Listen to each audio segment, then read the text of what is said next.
नमस्कार, news point लेकर हाजिर हूं मैं राजीव। दोस्तों, देश एक बार फिर चुनावी माहौल की तरफ बढ़ गया है। आज इलेक्शन कमीशन यानी चुनाव आयोग ने हरियाणा और जम्मू कश्मीर में चुनावों का ऐलान कर दिया। जम्मू कश्मीर में आपको पता ही होगा, अब तक चल गया होगा पता कि अब जम्मू कश्मीर में 3 चरणों में मतदान होना है, यानी 18 सितंबर, 25 सितंबर और 1 अक्टूबर को 3 चरणों में चुनाव होंगे। और वहीं हरियाणा में 1 अक्टूबर को एक ही चरण में चुनाव संपन्न कराए जाएंगे और दोनों ही राज्यों के नतीजे 4 अक्टूबर को आ जाएंगे। यानी एक बार फिर 4 तारीख बीजेपी के भविष्य का फैसला करने जा रही है। इससे पहले 4 जून को लोकसभा के नतीजे आए थे, वहां भी 4, यहां भी 4, वहां भी नतीजे, यहां भी नतीजे।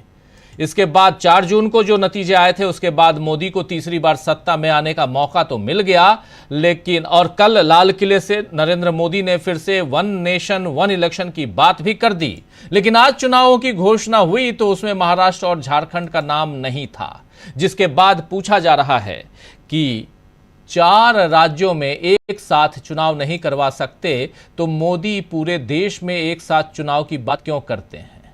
पहले नरेंद्र मोदी को सुन लेते हैं। कल लाल किले की प्राचीर से 1 नेशन 1 इलेक्शन की वो बात कर रहे थे और आज इन 4 राज्यों के चुनाव की घोषणा न करके चुनाव आयोग ने सिर्फ 2 राज्यों के चुनाव की घोषणा, उसमें भी सबसे बड़ी बात कि जम्मू कश्मीर में 3 चरणों में चुनाव की घोषणा। क्या इस देश में नरेंद्र मोदी जिस 1 नेशन 1 इलेक्शन की बात करते हैं वो भी एक जुमला छोड़ते हैं, शिगुफा छोड़ते हैं, या इस देश की जनता को मूर्ख बनाते हैं, बेवकूफ बनाते हैं, या खुद नहीं समझते कि इलेक्शन कमीशन कुछ और सोच रहा है और वो कुछ और सोच रहे हैं। पहले सुन लेते हैं नरेंद्र मोदी को। देश ने बार बार चुनाव इस देश की प्रगति में रुकावट बन रहे हैं, गतिरोध पैदा कर रहे हैं। आज कोई भी योजना को चुनाव के साथ जोड़ देना आसान हो गया है, क्योंकि हर 3 महीने 6 महीने कहीं न कहीं चुनाव चल रहा है। कोई भी योजना जाहिर करोगे आप तो मीडिया में देखेंगे, चुनाव आया तो फलाना हो गया, चुनाव आया तो फलाना हो गया। हर काम को चुनाव के रंग से रंग दिया गया है और इसलिए देश में व्यापक चर्चा हुई है। सभी राजनीतिक दलों ने अपने विचार रखे हैं। एक कमेटी ने बहुत बढ़िया अपना रिपोर्ट तैयार किया है। 1 नेशन 1 इलेक्शन के लिए देश को आगे आना होगा। मैं लाल किले से तिरंगे की साक्षी में देश के राजनीतिक दलों से आग्रह करता हूं, देश के संविधान को समझने वाले लोगों से आग्रह करता हूं कि भारत की प्रगति के लिए, भारत के संसाधनों का सर्वाधिक उपयोग जन सामान्य के लिए हो, उसके लिए 1 नेशन 1 इलेक्शन के सपने को साकार करने के लिए हमें आगे आना चाहिए।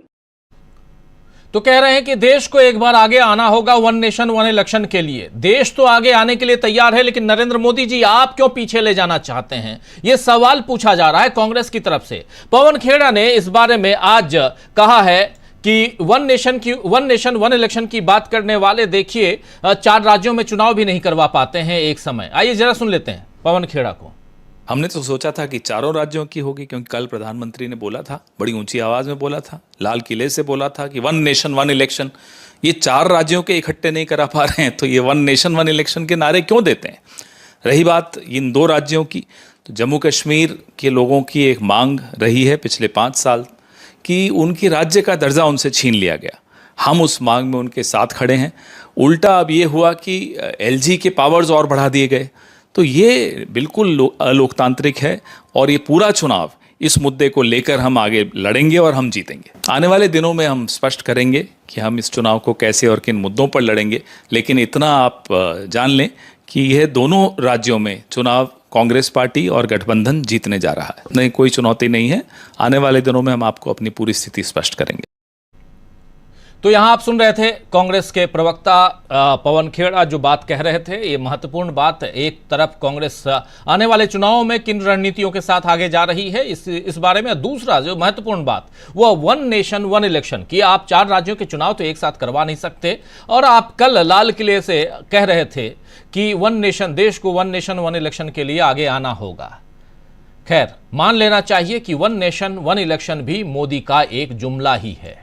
वैसे इन विधानसभा चुनावों की खास बात यह है दोस्तों कि जम्मू कश्मीर में सीधे 10 साल बाद चुनाव होने जा रहे हैं। तब यहां PDP के साथ BJP की गठबंधन सरकार थी। 2014 में नवंबर महीने में चुनाव के बाद पीडीपी और बीजेपी ने मिलकर वहां गठबंधन की सरकार बनाई थी और गठबंधन 2018 में टूटने के बाद राष्ट्रपति शासन लागू हुआ और उसके बाद 2019 में आर्टिकल 5 अगस्त 2019 को आर्टिकल 370 खत्म करने के साथ ही जम्मू कश्मीर और लद्दाख को अलग अलग केंद्र शासित प्रदेश बना दिया गया। फिर परिसीमन करके सीटें भी बढ़वा ली गई। ये सब बीजेपी ने अपनी पकड़ मजबूत करने के लिए किया, लेकिन लद्दाख में बीजेपी कमजोर हो चुकी है और जम्मू कश्मीर में उसका क्या हाल होगा ये चुनाव, आने वाले जो चुनाव हैं वो बता ही देंगे।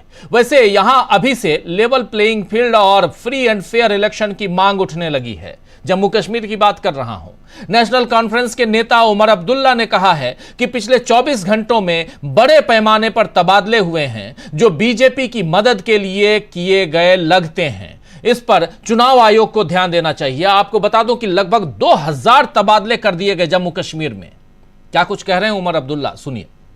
से गुजारिश करना चाहता हूं, हम उन्हें एक चिट्ठी भी भेज रहे हैं आज कि लगातार पिछले 24 घंटे में जो बेशुमार यहां ट्रांसफरें हुई, इलेक्शन कमीशन को उनका फौरी तौर जायजा लेना चाहिए। इतने सारे अफसर अचानक ट्रांसफ़र किए जाना, हमें तो शक है कि ये हुकूमत, दिल्ली की जो हुकूमत की पार्टी है बीजेपी, उन्हीं का लगाया हुआ लेफ्टिनेंट गवर्नर है यहाँ पे। बीजेपी को मदद और बीजेपी को फ़ायदा और उनके जो सहयोगी बी टीम, सी टीम, डी टीम है यहाँ पे, उनको मदद पहुँचाने के लिए ये ट्रांसफ़रें कराई गई हैं। इलेक्शन कमीशन ऑफ इंडिया की तरफ से फौरी तौर इन ट्रांसफ़रों पे जो है उनको इनका नोटिस लेके उन्हें एग्जामिन करना चाहिए और जो ट्रांसफ़र्स उनके गाइडलाइन से बाहर हैं उनको रोक दिया जाना चाहिए। और इसी के साथ साथ जो पिछले 1-2 साल में मेन स्ट्रीम पॉलिटिकल पार्टीज़, खासकर वो जिन्होंने बीजेपी और बीजेपी के एजेंडा की मुखालफत की, हम लोगों की जो सिक्योरिटी कम की गई है, कुछ ऐसे लोग हैं जिनकी सिक्योरिटी पूरी तरह से पिछले दिनों विड्रॉ की गई, फौरी तौर इलेक्शन कमीशन के तरफ से इसमें ऑर्डर दिया जाना चाहिए और मेन स्ट्रीम जो non BJP allied political parties हैं उनकी सिक्योरिटी जो है फौरी तौर रिस्टोर की जानी चाहिए। बाकी इलेक्शन के हवाले से जो बातें करनी होगी आगे आगे तो आप लोगों से बड़ी मुलाकातें होंगी तो बात करते रहेंगे। बताइए ना, देखिए यहाँ से शुरू करते हैं फिर यहाँ तक पहुँच जाएंगे। देखिए ना, तो सुन रहे थे आप उमर अब्दुल्ला को, ये अपनी बात रख रहे थे और ट्रांसफर से लेकर आगे क्या कुछ होने जा रहा है जम्मू कश्मीर का जिक्र यहां पे इसलिए क्योंकि चुनाव का वक्त है और अब चुनाव की घोषणा हो चुकी है। जम्मू कश्मीर में बीजेपी अगर 10 सालों की कोशिश के बावजूद प्रशासन में दबाव के जरिए चुनाव जीतने की योजना बना रही है तो फिर समझा जा सकता है कि उसे खुद अपनी नीतियों पर यकीन नहीं है और वो मानती है कि जनता उसे पसंद नहीं करती। वैसे जम्मू कश्मीर में चुनाव हो रहे हैं, यह लोकतंत्र के लिए अच्छी बात है क्योंकि 1 दशक के बाद वहां लोगों की चुनी हुई सरकार के आने का रास्ता अब बना है, साफ हुआ है।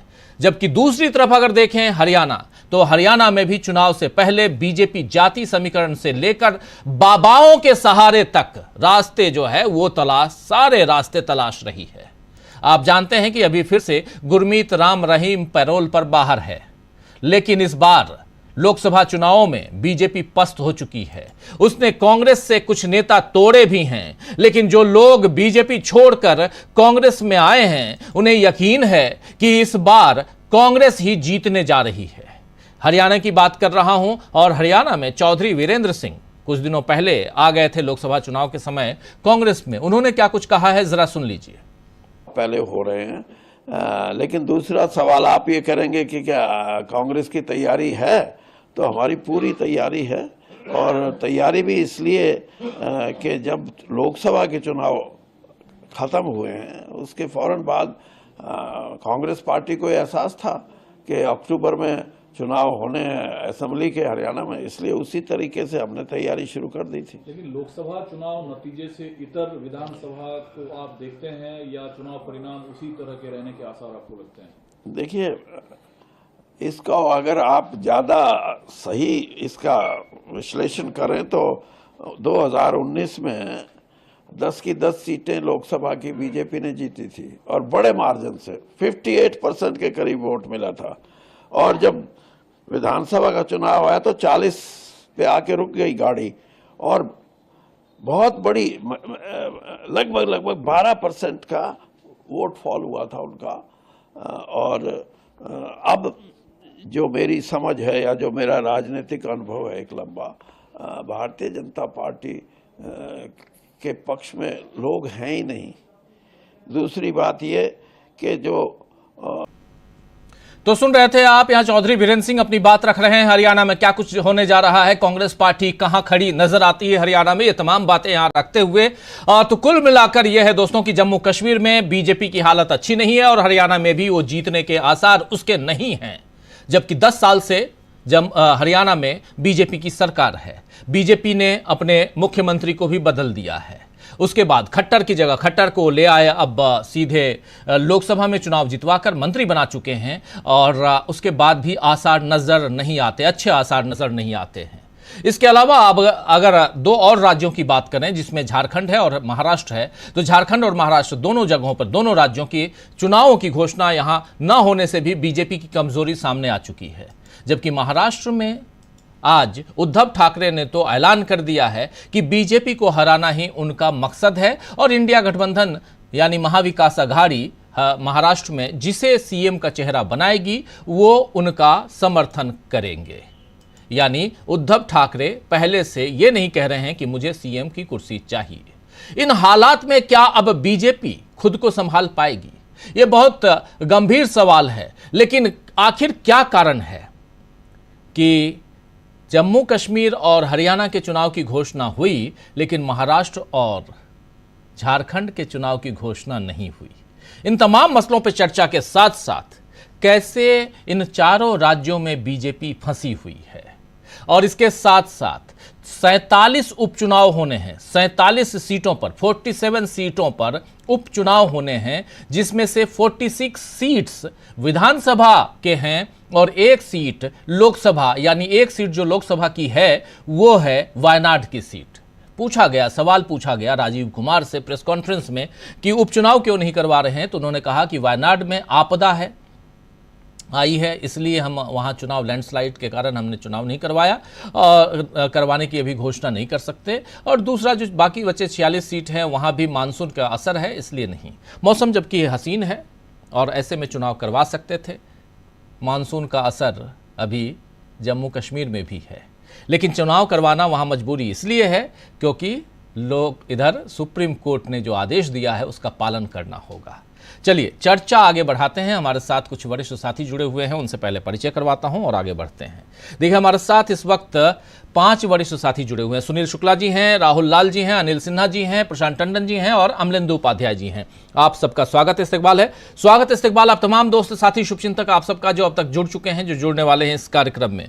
सीधे आना चाहता हूं राहुल लाल जी आपके पास। राहुल लाल जी, चुनाव की घोषणा हो गई, कैसे देखा जाए, क्या माना जाए? 2 नहीं 4 नहीं 2। देखिए चुनाव के घोषणा से ही स्पष्ट है कि भारतीय जनता पार्टी डरी हुई है और उनका डर सीधे सीधे आज के चुनाव घोषणा में कहीं कहीं हम लोगों को सीधे और स्पष्ट तौर पे दिखाई दे रहा है। देखिए कल प्रधानमंत्री ने जिस डंके के चोट पे 1 नेशन और 1 इलेक्शन की घोषणा की और उन्होंने जिस तरह से आपने दिखाया भी कि उन्होंने पूरा दावा वादा किया तिरंगा झंडे के नीचे, और वो 15 अगस्त को घोषणा करते हैं और 16 अगस्त को वो घोषणा खंडित हो जाती है। तो खैर हम लोगों ने तो पिछले 10 वर्षों में उनके तमाम घोषणाओं होते हुए और उन घोषणाओं को बेदम होते हुए भी देखा है, लेकिन कोई घोषणा केवल 24 घंटे में दम तोड़ दे, वो आज नजर आ गया है राजीव जी कि आप। और हम लोगों ने उस समय भी सवाल खड़े किए थे कि अगर जम्मू कश्मीर के चुनाव को लोकसभा चुनाव के साथ ही करा देना चाहिए था। अगर जम्मू कश्मीर के कारण इतनी परेशानी थी तो वहां पे तो उस समय आप एक एक चरण में एक लोकसभा सीटों का चुनाव करा रहे थे इलेक्शन कमीशन की तरफ से। 30 सितंबर का डेडलाइन सुप्रीम कोर्ट का काफी पहले से लंबित पड़ा हुआ था, तो इन्होंने जम्मू कश्मीर के चुनाव को लोकसभा चुनाव के दरमियान भी नहीं कराया जो आसानी से कराया जा सकता था। और अब आज के समय में वो जम्मू कश्मीर के साथ हरियाणा ले रहे हैं लेकिन महाराष्ट्र और झारखंड को छोड़ दे रहे हैं। तो स्पष्ट है कि 1 नेशन और 1 इलेक्शन में प्रधानमंत्री मोदी जी की कोई भी प्रतिबद्धता नहीं है। और भारतीय जनता पार्टी को, और मैं तो आग्रह करूंगा कि माननीय प्रधानमंत्री जी को बिल्कुल देशवासियों से माफी मांगनी चाहिए कि कल लाल किले से हमने जो प्राचीर से घोषणा की वो बिल्कुल ही गलत घोषणा थी। उन्होंने कल देखिए, उन्होंने जो तमाम जो उनकी दूसरी घोषणाएं दी थी, अब तो हमें ऐसा लग रहा है कि प्रधानमंत्री जी के जो जुमले हैं, जुमलों की भी कमी हो गई है।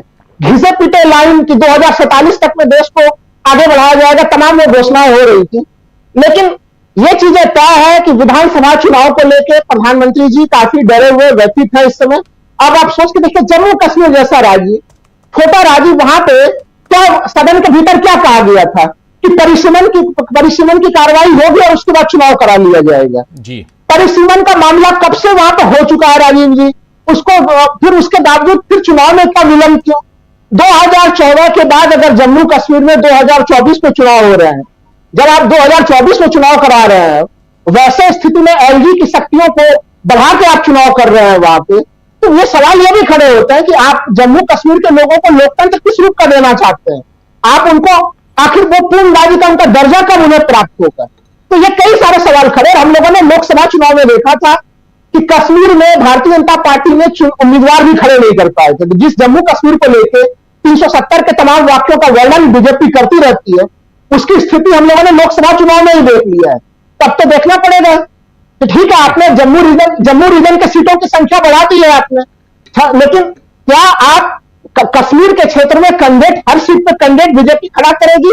ये अभी भी एक सवाल है। जहां तक हरियाणा की बात करूं मैं राजीव जी, हरियाणा में इस समय में, हरियाणा बीच में मैं गया नहीं था, जबरदस्त जिस तरह से 4 जून के बाद से स्थितियां काफी बदल गई है। और जिस तरह से राहुल गांधी लगातार सदन के भीतर अग्निवीरों का मामला उठा रहे हैं, एमएसपी गारंटी की बात कर रहे हैं, वहां पे कांग्रेस की आंधी चल रही है। वो आंधी ऐसी आंधी है जिसको कोई भी आदमी देख सकता है। अगर वहां पे सीधे सीधे कांग्रेस सही ढंग से टिकटों का वितरण करेगी तो कांग्रेस के 55 से 60 सीटों को कांग्रेस को कोई नहीं रोक सकता। यह स्थिति आज हरियाणा में बनी हुई है। तो हमें तो लग रहा है कि कहीं कहीं इलेक्शन कमीशन ऑफ इंडिया ने अब 4 राज्यों में अचानक से हार का बोझ कहीं मोदी जी के ब्रांड को कम ना कर दे, ब्रांड मोदी मजबूत बना हुआ रहे, उसका ध्यान रखा गया है राजीव जी इसमें। क्योंकि महाराष्ट्र की स्थिति, जी प्लीज, मैं कह रहा हूं कि ब्रांड मोदी जिस तरह से खत्म हो रहा है, तो वो सीधे एक बार में खत्म ना हो। थोड़ा उसमें कहीं कुछ इनको लग रहा होगा कि हो सकता है महाराष्ट्र में, आप देख रहे हैं रेवड़ी संस्कृति का प्रधानमंत्री जी विरोध करते थे, महाराष्ट्र में नित्य प्रतिदिन जो है कि वहां पर रेवड़ियों के वितरण की नित्य प्रतिदिन अचानक से घोषणा हो रही है, वो तो उसमें भी प्रधानमंत्री जी के बयान का और महाराष्ट्र सरकार में हम लोगों को कोई संतुलन दिखाई नहीं दे रहा है। तो मैं ये मान के चल रहा हूं कि मोदी जी की छवि अचानक से खराब ना हो जाए, ब्रांड मोदी एक ही बार में धूमिल ना हो जाए, धीरे धीरे धूमिल रहे हो। इसलिए फर्स्ट फेज में दो विधानसभा चुनाव रखा गया, जम्मू कश्मीर और हरियाणा, और फिर लास्ट में आप कराएंगे महाराष्ट्र और झारखंड, क्योंकि महाराष्ट्र और झारखंड की स्थितियां काफी गड़बड़ है। बिरसा मुंडा को लेकर प्रधानमंत्री जी ने कल जो बयान दिया है राजीव जी, और जिस तरह से गलत तथ्य बिरसा मुंडा के कह रहे 1857 के आंदोलन से पहले बिरसा मुंडा ने भाग लिया था। अरे भाई, आप कम से कम देख तो लीजिए कि बिरसा मुंडा का जन्म कब हुआ था, उन्होंने उलगुलान की क्रांति कब की थी। झारखंड में और आदिवासी बंधुओं को वो काफी बुरा लगा है राजीव जी, इसकी भी प्रतिक्रिया हो रही है। पहले तो आपने हेमंत सोरेन को बंद किया और लाल किले के प्राचीर से आप बिरसा मुंडा को लेकर गलत बयानी भी कर रहे हैं। बिल्कुल बिल्कुल, बहुत कुछ यहां पे है। कल ही 1 नेशन 1 इलेक्शन की बात करते हैं नरेंद्र मोदी, और आज चुनाव आयोग जो है वो घोषणा करता है 4 राज्यों की नहीं बल्कि 2 राज्यों की, उसमें भी दोनों राज्यों में एक साथ चुनाव नहीं बल्कि अलग अलग चरणों में। जम्मू कश्मीर जैसे छोटे राज्य में 3 चरणों में मतदान और हरियाणा में 1 चरण में मतदान, और 4 तारीख को यानी 4 अक्टूबर को इस नतीजे आएंगे, रिजल्ट। एक कोइंसिडेंस है या ऐसा कुछ नरेंद्र मोदी जी के लिए किसी पंडित ने बोला है कि 16 तारीख को चुनाव की घोषणा करवाना चाहिए? लोकसभा चुनाव की घोषणा भी 16 तारीख को हुई थी, याद होगा शायद आप लोगों को। 16 मार्च को चुनाव की घोषणा हुई थी, लोकसभा चुनाव की। 4 जून को चुनाव का रिजल्ट आया था। आज 16 अगस्त को अब इन 2 राज्यों के चुनाव की घोषणा हुई है और 4 अक्टूबर को रिजल्ट आना। वहां भी 16-4, इधर भी 16-4, ये 16 और 4 20 मतलब 2। अगर ये मैं इसलिए कह रहा हूं क्योंकि कुछ लोग जो अंक गणित और इस पे जो भविष्य देखते हैं वो शायद देख रहे होंगे कि झटका जोर से न लगे, धीरे लगे, धीरे धीरे, जैसा अभी राहुल लाल जी कह रहे थे। प्रशांत टंडन जी, चुनाव आयोग कुछ राजीव कुमार जी कुछ शेरो शायरी भी कर रहे थे, कुछ उन्होंने आज भी सुनाया है कुछ। जी, उन्होंने जो सुनाया है उसकी एक लाइन ज़रूर मैं बता सकता हूँ कि वो लाइन बताता हूँ, अभी कहीं इधर उधर नीचे चली गई है। लेकिन देखिए, मुख्य बात ये है कि नरेंद्र मोदी भारत की जनता को मूर्ख समझते हैं कि आज आप घोषणा करेंगे लाल किले से वन नेशन वन इलेक्शन की, और कल एक दिन बाद चुनाव आयोग 4 जगह की जगह 2 ही जगह के चुनाव करवा पाने की स्थिति में है। 90 सीटों के जम्मू कश्मीर में भी 3 फेज में चुनाव करवा रहे हैं। देश की जनता इतनी मूर्ख नहीं है राजीव जी, सब देखती है, सब समझती है, जवाब देती है। और इसी 4 अक्टूबर को 4 जून से भी बेहतर जवाब जो है जनता दे रही है कि इतना आप अगर ये देश क्या आप समझ रहे हैं कि कॉमेडी सर्कस है कि लाल किले से आप कह रहे हैं कि वन नेशन वन इलेक्शन और चुनाव आयोग कह रहा है 2 ही जगह कराएंगे, जबकि पिछले विधानसभा में राजीव जी 21 अक्टूबर को हरियाणा और महाराष्ट्र के चुनाव 2024 में एक साथ 2019 में एक साथ हुए थे, एक ही दिन हुए थे जी। तो इस बार क्यों नहीं हो रहे? तो ये देश की जनता देख रही है। मैं हरियाणा पे आता हूं, लेकिन पहले जहां का चुनाव नहीं घोषित हुआ वहां पे एक बात कह दूं कि क्यों महाराष्ट्र के चुनाव आज घोषित नहीं हुए। नरेंद्र मोदी और बीजेपी एकनाथ शिंदे से बहुत डरे हुए हैं और एकनाथ शिंदे इनसे डरे हुए हैं। एकनाथ शिंदे को ये मालूम है कि इस बार अगर सत्ता में ये लोग आ गए तो उनको मुख्यमंत्री नहीं बनाएंगे, बीजेपी अपना मुख्यमंत्री रखेगी, ये उनको स्पष्ट है। और वो इसके काम में वो लग गए हैं।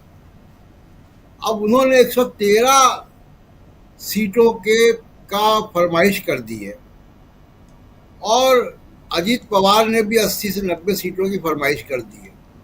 ये दोनों मिलके बीजेपी को, जितनी बीजेपी ने सीटें जीती थी उससे भी नीचे रखना चाहते हैं। यही चल रहा है।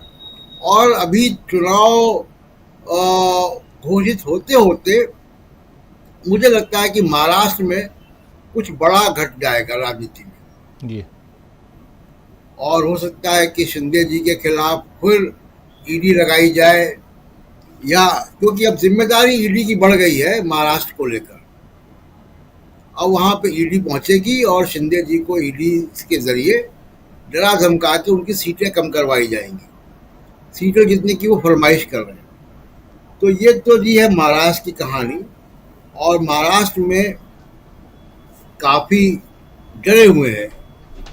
अब हरियाणा की जहाँ तक बात है राजीव जी, हरियाणा में डीबी लाइव का ही सर्वे था जी।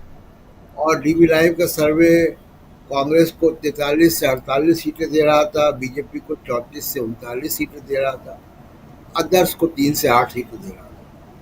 अगर आप लोकसभा के परिणाम भी देखेगा तो लोकसभा के परिणाम में भी काफ़ी परसेंटेज नीचे आया था। बीजेपी 10 सीटें जीत कर आई थी, 5-5 में बंटवारा हो गया। उसके बाद भी अभी आपने कहा चौधरी बीरेंद्र सिंह आते हैं सर छोटू राम के परिवार से, उनके ग्रैंडसन हैं वो। उनकी हरियाणा में बहुत इज्जत है, फ्रीडम फाइटर रहे हैं हरियाणा के, एक तरीके से वो सबसे बड़े हीरो हैं हरियाणा के। वैसे हीरो जैसे कि बिरसा मुंडा झारखंड के जी। तो और वहाँ पे जो अभी रोहित लाल जी ने बताया कि एमएसपी का इशू है, किसानों का अग्निवीर का इशू है, वहाँ पे ओल्ड पेंशन का बड़ा इशू है। ये सारे इश्यूज हैं, किसान का आंदोलन है और जाट नाराज है। चाहे वो ओलंपिक की बात हो विनेश फोगाट की या किसानों की बात हो, जाट वहाँ का बहुत नाराज है। और इन सब के चलते बीजेपी के लिए बहुत मुश्किल होने वाली है हरियाणा में। और खट्टर साहब से बहुत नाराजगी है। सैनी साहब जो है वो फुल टाइम चीफ मिनिस्टर नहीं है, चीफ मिनिस्टर वहाँ पे भी अभी भी खट्टर साहब ही हैं। तो ये सारे कुछ मिलाकर जो है वो हरियाणा में स्थिति बहुत खराब है। जहाँ तक जम्मू कश्मीर की बात है, देखिए डिलिमिटेशन में खेल किया गया। क्या खेल किया गया कि 7 सीटें बढ़ी हैं वहाँ पे, 6 सीटें जम्मू की बढ़ी हैं जहाँ बीजेपी स्ट्रांग है, और 1 सीट वैली की बढ़ी है कश्मीर की। अभी जो अफसरों के ट्रांसफर हुए में 33 अफसर एसएसपी रैंक के हैं, 4 या 5 डिस्ट्रिक्ट मैजिस्ट्रेट हैं या डिप्टी कमिश्नर हैं। तो जम्मू कश्मीर में भी चुनाव से पहले ही घोटाला हो रहा है। तो इलेक्शन कमीशन के ऊपर एक बार फिर विश्वसनीयता के सवाल है। लोकसभा के इलेक्शन में अभी तक कहानियां निकल कर आ रही हैं कि किस तरीके से पक्षपातपूर्ण रवैया था। फॉर्म 17B की बात है, फॉर्म 17C की बात है, काउंटिंग के प्रोसीजर्स की बात है। लेकिन इस पूरे प्रकरण में राजीव जी, पॉलिटिकल पार्टियां और सजग हो गई हैं जी, समाज और सजग हो गया है, और वो इलेक्शन कमीशन के छाती पे चढ़ा रहेगा कि तुम बेईमानी करके दिखाओ। कोई सॉफ्टवेयर में धांधली कर दे बात अलग है, लेकिन सामने की धांधली के लिए अब समाज और पॉलिटिकल पार्टियां, सिविल सोसाइटी, पत्रकार, वो सब बहुत सजग है, सचेत है। जिस तरीके से इलेक्शन कमीशन ने नंबर्स बढ़ाए पहले फेज, सारे फेज में 12-13 दिन बाद बढ़ाए नंबर, अब वो सब चीजें, वो सब खेल अब चल नहीं पाएगा इलेक्शन कमीशन का। बिल्कुल बिल्कुल बिल्कुल, आप सही कह जी जी। तो इन जी सब प्रशांत के जी, साथ जी प्लीज अपनी बात आगे बढ़ाइए। इन सब के चलते इलेक्शन हो रहा है। और इसमें देखिएगा कि जब महाराष्ट्र के भी चुनाव होंगे, और जब तक महाराष्ट्र के चुनाव में जाएंगे, जब तक हरियाणा का नतीजा आ चुका होगा। और एक आखिरी बात, इलेक्शन कमीशन राजीव जी जो बहाना बना रहा है फेस्टिवल का, फेस्टिवल गणेश चतुर्थी है 7 सितंबर को और दिवाली है 24 अक्टूबर को। क्या 7 सितंबर और 24 अक्टूबर के बीच में महाराष्ट्र के इलेक्शन नहीं हो सकते थे? उन्हीं तारीखों में तो आप करवा रहे हैं यहाँ पे इलेक्शन। 31 की दिवाली है, लेकिन ठीक है जी। तो उन्हीं तारीखों में तो आप करवा रहे हैं ना इलेक्शन। बिल्कुल, ये पीछे हो सकता था 4-6 दिन इधर उधर। तो ये बहाना है केवल। नहीं, और कई बार हुए हैं ये चुनाव, कई बार छत्तीसगढ़, मध्य प्रदेश, इन सब के चुनाव भी अक्टूबर नवंबर में होते हैं, और उसी समय दिवाली के 2 दिन आगे पीछे। आप याद कीजिए, पिछली बार दिवाली के दूसरे दिन हुआ था चुनाव। असली कारण है मोदी जी को प्रचार का विंडो देना, और दूसरा सबसे बड़ा कारण है कि शिंदे गुट से बीजेपी का भी सीटों का तालमेल नहीं हो पाया है। उसका इंतजार चुनाव आयोग कर रहा है। ये बड़े आश्चर्य की बात है राजीव जी। बिल्कुल बिल्कुल, आप सही कह रहे हैं। तो 1 नेशन 1 इलेक्शन की हवा कैसे निकाल दी खुद नरेंद्र मोदी ने और उनके राज में ये चुनाव आयोग ने, आज वो देख लिया आपने। कल नरेंद्र मोदी लाल किले की प्राचीर से भाषण देते हैं और वहां कहते हैं कि 1 नेशन 1 इलेक्शन के बारे में देश को सोचना चाहिए। प्रधानमंत्री आप हैं, देश क्या सोचेगा, आप जैसे चाहते हैं वैसे देश चलता है।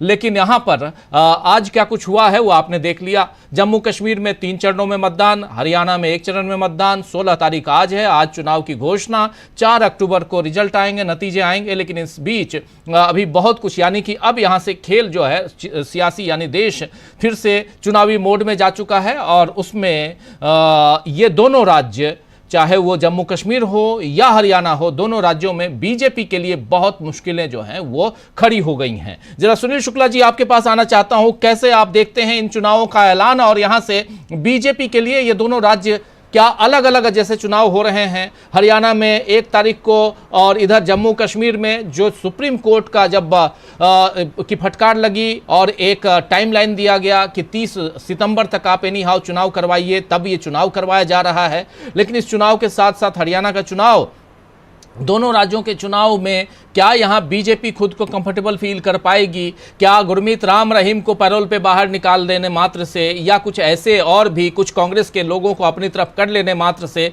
बीजेपी हरियाणा में खुद को कंफर्टेबल महसूस कर पाएगी? क्या जम्मू कश्मीर में, जिस कश्मीर में घाटी में इस बार बीजेपी एक भी कैंडिडेट नहीं उतार पाई, वहां 43 सीटें हैं, वहां क्या कुछ कर पाएगी? 47 सीटें हैं जम्मू रीजन में, वहां पे क्या, और सरकार बनाने के लिए 46 सीटें चाहिए, इस बार परिसीमन में 3 सीटें बढ़ चुकी हैं। वैसे में 90 सीटें, क्या सिर्फ जम्मू कश्मीर रीजन में इतनी सीटें आ जाएंगी बीजेपी की, बीजेपी सरकार बना ले? बहुत सारे सवाल हैं सुनील शुक्ला जी। धन्यवाद राजीव जी। भारतीय जनता पार्टी कितना कंफर्टेबल है जम्मू कश्मीर में, इसका उदाहरण आप इसे समझ सकते हैं कि 2014 से लेके आज तक जितने स्थानीय निकायों के चुनाव है, पर्वतीय परिषदों के चुनाव है, एक भी चुनाव नहीं कराया गया। एकमात्र चुनाव कराया गया था लद्दाख करगिल का, पर्वतीय विकास क्षेत्र का, और वहां पे भारतीय जनता पार्टी की जमानत जब्त हो गई, उम्मीदवार तक नहीं मिला लड़ने के लिए। हालांकि भारतीय जनता पार्टी ने 1 सीट से 2 सीटें हो जाने पर इसको अपनी उपलब्धि बताया था। इसके अलावा कोई भी चुनाव उन्होंने नहीं कराया। 10 साल के बाद अभी चुनाव करा रहे हैं। इस साल हुए लोकसभा चुनाव में आपने खुद ही कहा कि घाटी के में यह उम्मीदवार भी इनको नहीं मिला, बाकी जगहों पे प्रचार करने भी नहीं आए, अपने सहयोगी जो दल हैं उनके साथ भी ये खड़ा नहीं हो पाए। इस बार के चुनाव में, विधानसभा के चुनाव में कौन इनका सहयोगी होगा ये तय नहीं है। लोगों के मन में जो आक्रोश है कि आपने जो राज्य का दर्जा समाप्त कर दिया, उसका सामना ये कैसे कर पाएंगे? इंडिया दल समूह, Congress, NCP, Congress national conference और पीडीपी, इन तीनों ने अब तक जो संकेत दिए हैं कि वो मिलकर चुनाव लड़ेंगे। भारतीय जनता पार्टी के लिए जम्मू कश्मीर की स्थिति अच्छी नहीं है। अगर लोकसभा के चुनाव का आप ध्यान रखिए तो लोकसभा के चुनाव में भी जो जम्मू क्षेत्र में जो जीत का अंतर था 2019 का, वो कम हुआ। तो कहां से आप, कौन सी ऐसी चीज है जिससे आप कंफर्टेबल महसूस कर लें? क्या जो लोगों का आक्रोश था उस राज्य में वो खत्म हो गया? लद्दाख के इलाके में 1 सीट जो एकमात्र सीट 2019 में जो आप जीते थे वो आप हार गए, और उस इलाके में सिविल सोसाइटी लगातार सरकार के खिलाफ लड़ रही है, उसमें कोई कमी नहीं आई। वह सरकार के खिलाफ लगातार बयान दे रहे हैं, भारतीय जनता पार्टी को लद्दाख क्षेत्र की अनदेखी का आरोप लगा रहे हैं। उस इलाके में जो चीन के हस्तक्षेप की या घुसपैठ की शिकायतों का स्थानीय लोग जो बात कर रहे हैं, उस पर भारतीय जनता पार्टी सुनने के लिए नहीं तैयार है। कोई ऐसा कारण नहीं है जिसमें जम्मू कश्मीर में भारतीय जनता पार्टी किसी भी तरह से कंफर्टेबल हो सके। 10 साल के बाद चुनाव कराने की स्थिति वही इसीलिए आई है कि सर्वोच्च न्यायालय ने कहा है कि अब सितंबर में चुनाव करा लें। सर्वोच्च न्यायालय के सामने ये कहने की स्थिति, अगर ये चुनाव टालते तो जो इनका यह नैरेटिव बनाया हुआ था पूरे देश भर में कि यह जम्मू कश्मीर में हिंसा को रोक लिए, घुसपैठियों को रोक लिए, पत्थरबाजी एकमात्र उल्लेख करते हैं कि जो पत्थरबाजी घटनाएं होती थी वो नहीं हो रही है। अगर ये चुनाव टालते तो जितने नैरेटिव उन्होंने बना रखे थे बाहर, जम्मू कश्मीर के बाहर, सब धराशायी हो जाते। वो इसलिए वो साहस नहीं कर पाए, अन्यथा जो स्थितियां हैं वहाँ, ये बिल्कुल जा सकते थे सुप्रीम कोर्ट। ये कहते साहब वहाँ बहुत ही हिंसक की स्थिति है, इसलिए हम वहाँ चुनाव कराने की स्थिति में नहीं है। लेकिन बाकी पूरे देश में इनका पूरा का पूरा तामझाम गड़बड़ हो जाएगा, क्योंकि ये 370 की उपलब्धियों में गिनाते हैं कि वहाँ बड़ी तरक्की हुई है, जबकि मानव विकास के जितने इंडेक्स हैं, आर्थिक स्थिति की जितनी है, स्वास्थ्य की स्थिति जो स्थिति थी 370 के पहले, वो सब में गिरावट आई है। वहाँ के लोगों में एक अलग तरह का आक्रोश है। पठन पाठन जिस तरीके से प्रभावित हुआ है, महीनों लोगों को आपने इंटरनेट की सुविधा से वंचित कर रखा है।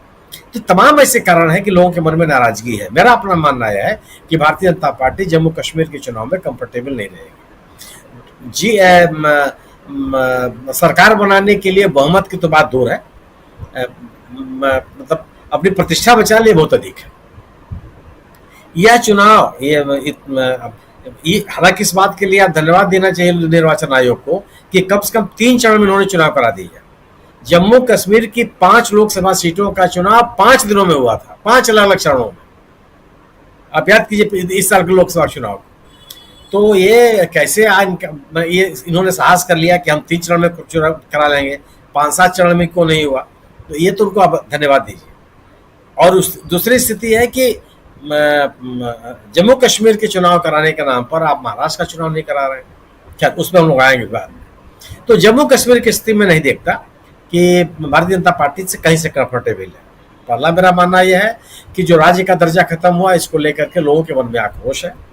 दूसरी वजह मेरा मानना यह है कि 370 खत्म होने के लिए जो जनता का विश्वास आपको अर्जित करना चाहिए था, आपने अर्जित नहीं किया और एक अलग तरह के नैरेटिव बनाने की आपने कोशिश की, उसकी नाराजगी है।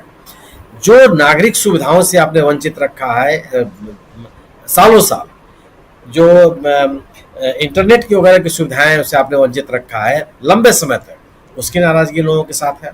जो अर्थव्यवस्था, मानव विकास का अलग इंडेक्स, शैक्षणिक स्थिति, स्वास्थ्य की स्थिति जो गड़बड़ हुई है उसको लेकर के लोगों में नाराजगी है। सेब उत्पादक किसानों को जो राहत मिलनी चाहिए थी वो आपकी तरफ से नहीं मिली है।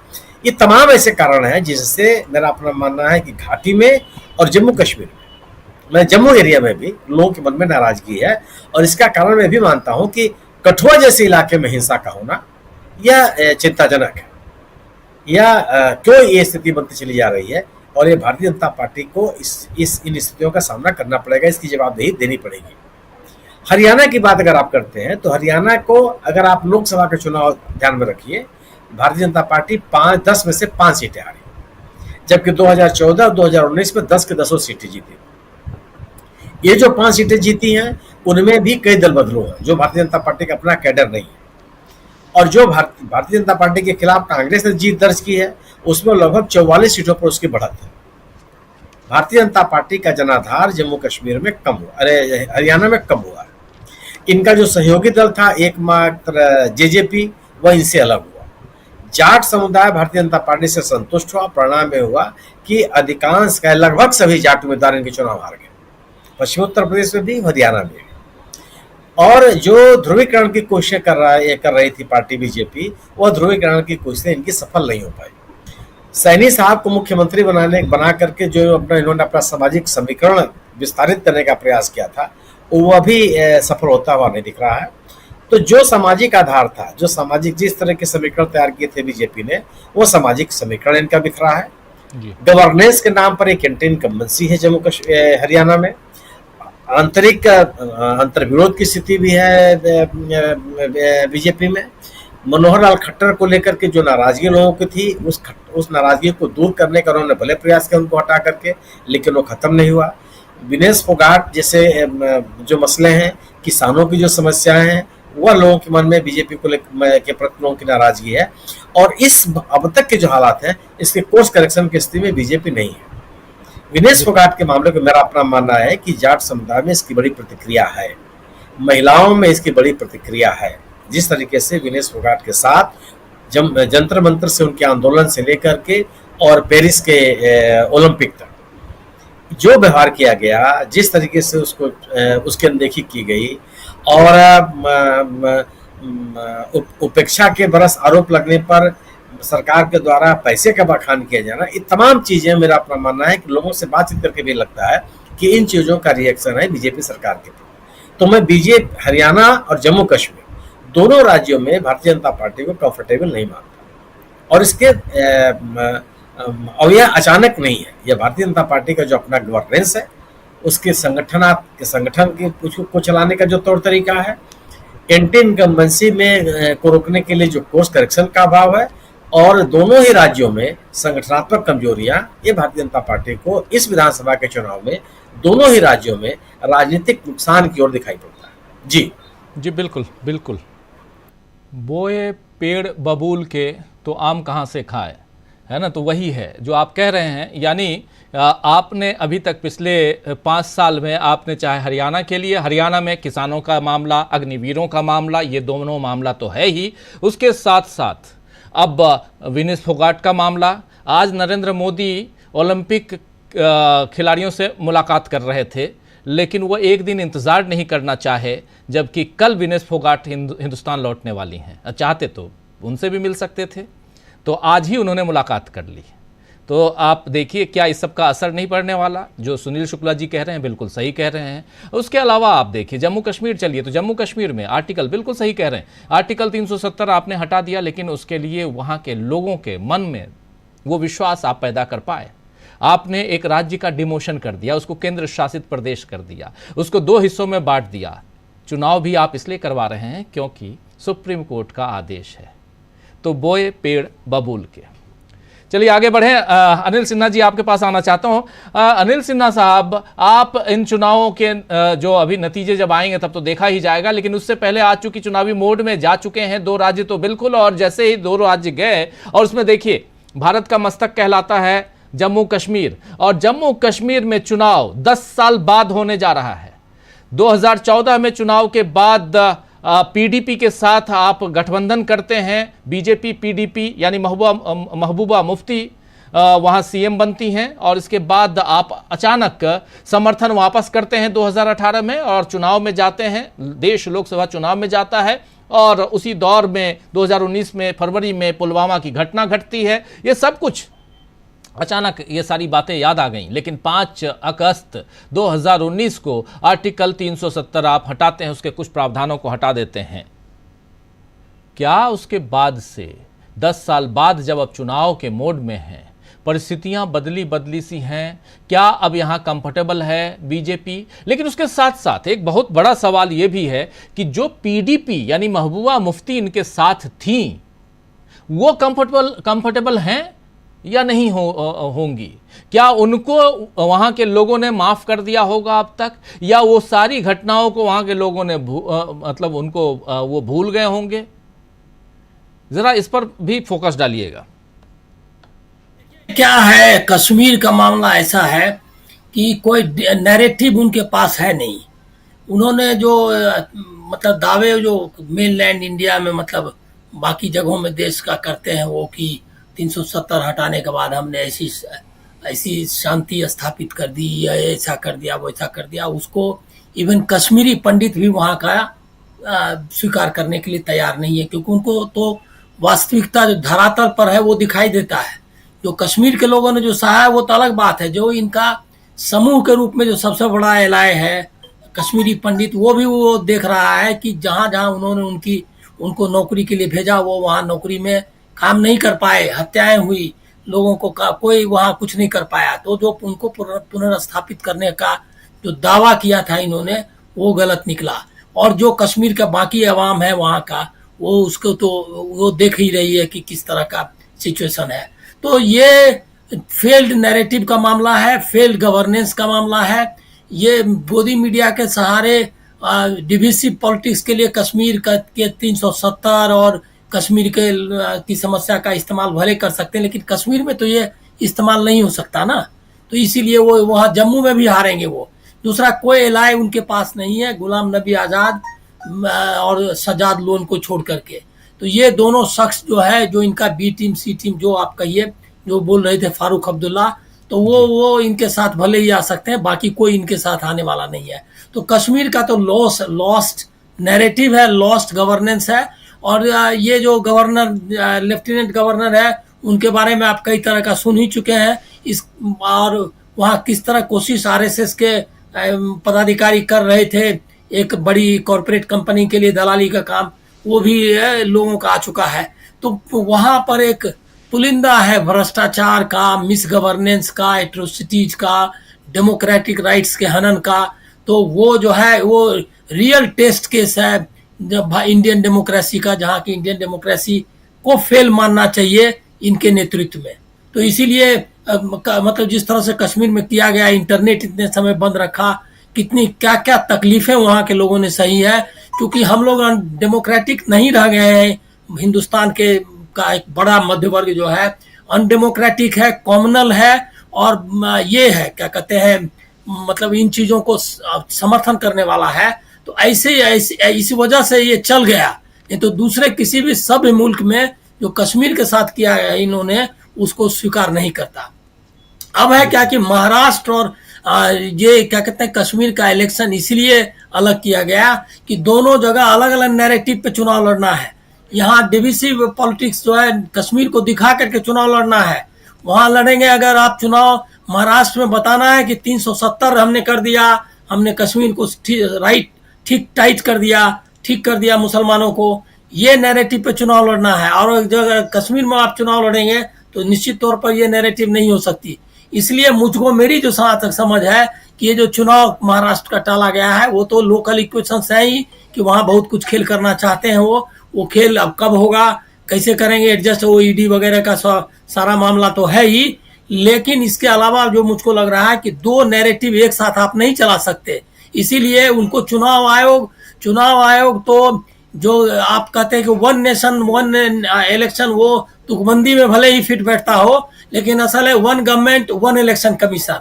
और उसको तो इलेक्शन कमीशन को जो भारत सरकार का डिपार्टमेंट घोषित करना चाहिए। ये मतलब अगर देखेंगे, अगर उनका जो ट्रैक रिकॉर्ड है राजीव कुमार जी और उनकी संस्था का, तो उसको तो डिपार्टमेंट होम मिनिस्ट्री का एक ये डिपार्टमेंट बनाना चाहिए, जैसे ईडी वगैरह है। तो इसी टाइप का वो डिपार्टमेंट है, उसको तो कोई हैसियत ही नहीं है उसकी, उसी हिसाब से वो जो है करता अपना सारा तय करता है। कोई रैशनल है क्या? अभी प्रधानमंत्री ने ही वहां पर ये क्या आप लोगों ने कहा ही वहां पर ऐलान करते हैं और यहाँ पर चुनाव आयोग जो है कुछ और कर रहा है। क्यों कर रहा है भाई? और किसने ही उनको समझना चाहिए था कि अगर प्रधानमंत्री का कोई कथन का मतलब होता है, भारत सरकार का जो एक पॉलिसी ये है वो बोल रहे हैं, चाहे जो भी हो, तो आप उस दिशा में कुछ तो करेंगे। इसका मतलब कि मैं उसी तरह से कहते हैं कि जैसे सुविधा हो आपको, जब हुजूर आप जब आ सकते हैं प्रचार के लिए तब आइए, नहीं तो जाने दीजिए, आप जैसा कहेंगे वैसा करेंगे अपन। तो ये तो है ही, लेकिन इसके साथ साथ नैरेटिव का भी कॉन्फ्लिक्टिंग नैरेटिव है। दो जगह वहां चुनाव नहीं लड़ सकते, हरियाणा छोटा सा प्रदेश है वहां भी, लेकिन वहां सब लोगों ने बताया, मैं दोहराना नहीं चाहता, हरियाणा में भी कोई नैरेटिव नहीं है। मैं तो आपको कह रहा हूं कि सिर्फ विनेश फोगाट एक बड़ा ऐसा इशू है जिस पर वो चुनाव हार जाएगी, ये मतलब बीजेपी वहां। तो किसान वगैरह का मुद्दा तो पहले से चला रहा है। सिर्फ इस मुद्दे पर पूरा देश और पूरा यह हरियाणा, वो कोई जाट वगैरह का मामला नहीं है, सबके प्राइड का मामला है। वो सिर्फ एक उस बच्ची के लिए समर्थन में लोग उसको हराएंगे, ऐसा मुझको लगता है। और अभी अगर ये चुनाव हो जाए देश में, तो देश में भी ये बीजेपी कई सीटें हार जाएगी। उसके नजदीक जबरदस्त समर्थन, और सब लोग मान रहे हैं कि इसमें षड्यंत्र है। कोई इनको ये करने के लिए मतलब तैयार नहीं है कि ये दोषी नहीं है। उन सबको लगता है कि साजिश हुई है। और ध्रुव राठी का तो आ गया, ये क्या कहते हैं, उनका वीडियो भी आ गया है। अब वो देखिए, वो उसका अभी मैंने देखा नहीं है उसके व्यूअरशिप कितनी है। तो सोशल मीडिया से लेकर के सारा जो है वो विनेश के पक्ष में है। जनमानस, वो किसान वगैरह तो जो मुद्दा है बेरोजगारी और जो जाट का की नाराजगी और जो डिविसिव पॉलिटिक्स, वो सब तो है ही। इसके अलावा ये भी बहुत बड़ा मुद्दा है, बहुत बड़ा मुद्दा नहीं, ये इमोशन का सवाल है। देश का नाक नीचे करवा दिया है ये लोग। तो ये बात को लोग ये करेंगे, तो ये दोनों जो है ये मुद्दे इस तरह से, ये इसको इसी तरह देखना चाहिए। दोनों चुनाव हारेंगे, ये बहुत बुरी तरह हारेंगे।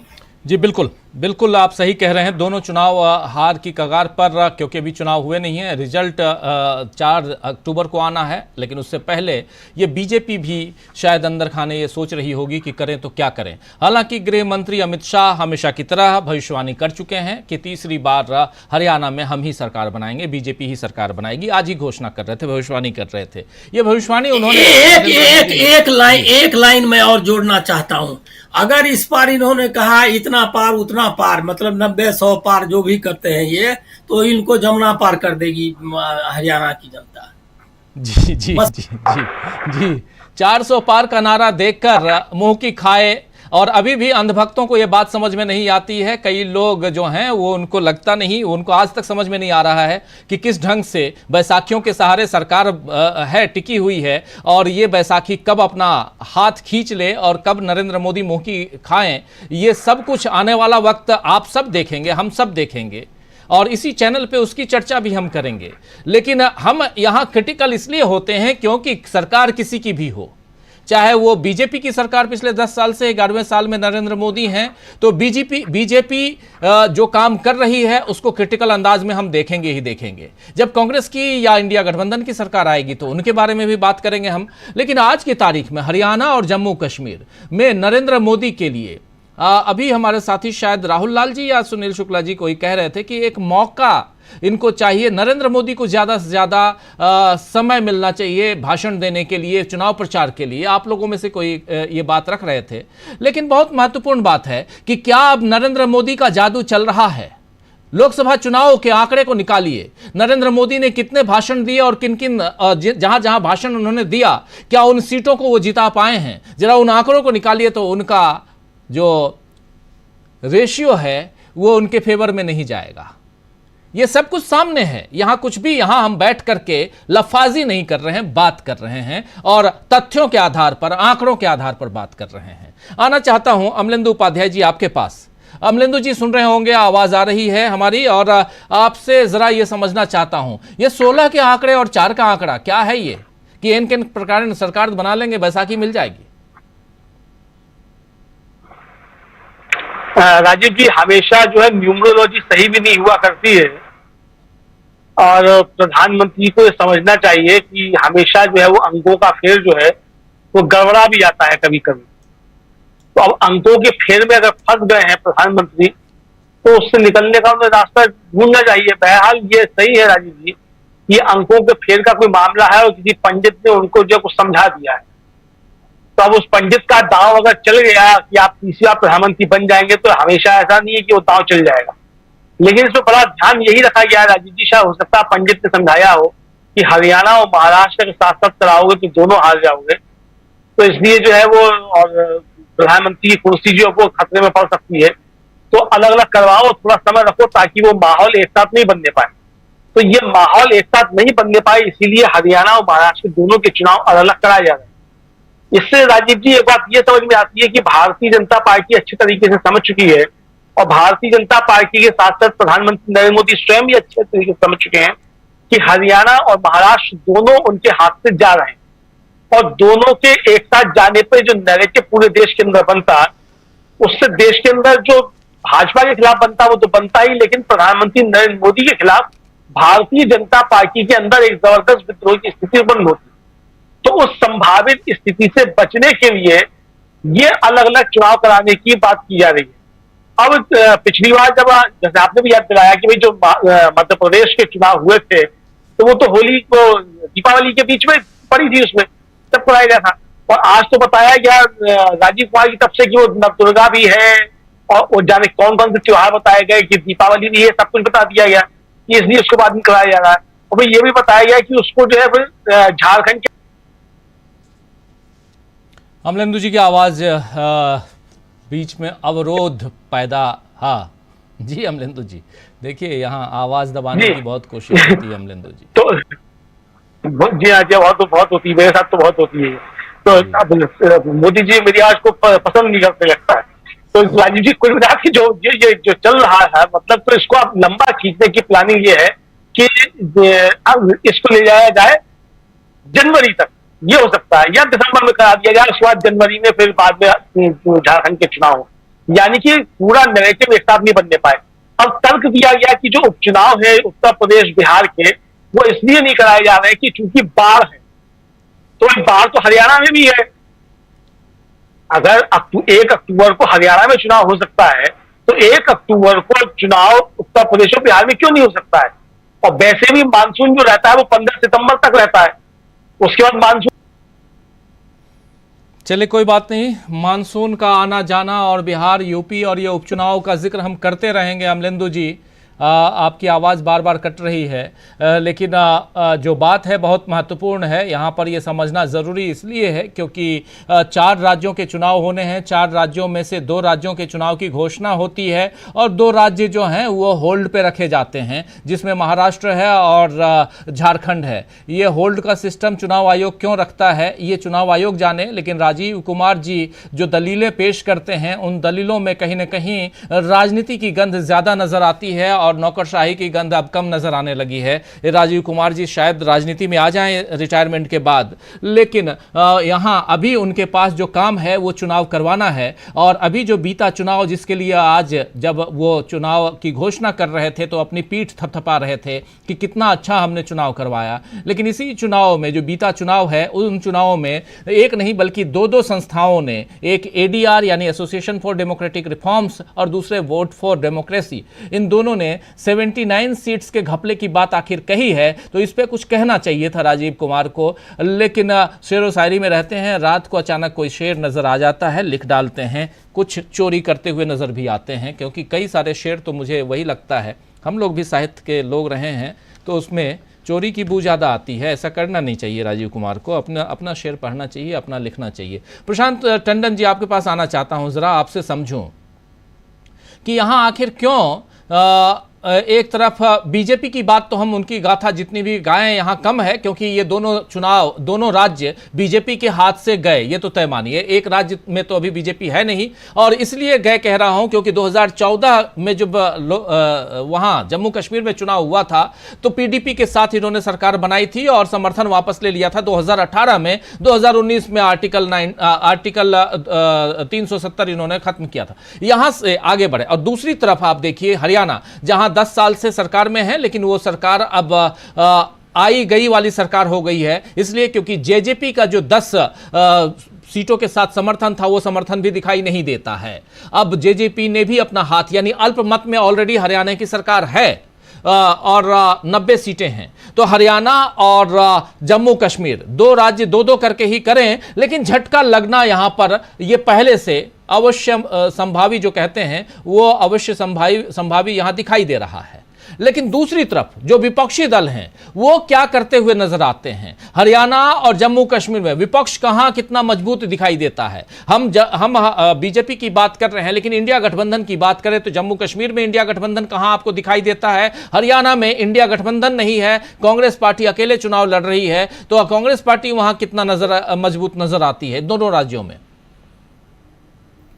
देखिए राजीव जी, एक जो इस बार तब्दीली है हरियाणा में वो ये है कि पिछली बार जेजेपी को 10 सीटें मिल गई थी और उन्हीं 10 सीटों के बलबूते अल्पमत की सरकार वहां पे बन गई थी। अभी जो लोकसभा के चुनाव हुए, जेजेपी को बीजेपी का साथ देना बहुत महंगा पड़ा है और लोगों ने अपना गुस्सा निकाला उनके ऊपर। और इस लोकसभा चुनाव में एक भी विधानसभा सेगमेंट में जेजेपी लीड पोजीशन में नहीं है, सारी सीटें वो हार चुके हैं। तो अब जब विधानसभा चुनाव, वास्तविक विधानसभा चुनाव होंगे, मुझे लगता है कि वो जेजेपी 1 या 2 सीट या हो सकता है कि 0 पे टिक जाए। आपके सर्वे में भी 3 से 8 ही उनको दिखाई दिया है आदर्श को, और उस आदर्श में आम आदमी पार्टी भी है, और आम आदमी पार्टी 4 विधानसभा सेगमेंट में लीड कर रही थी लोकसभा में।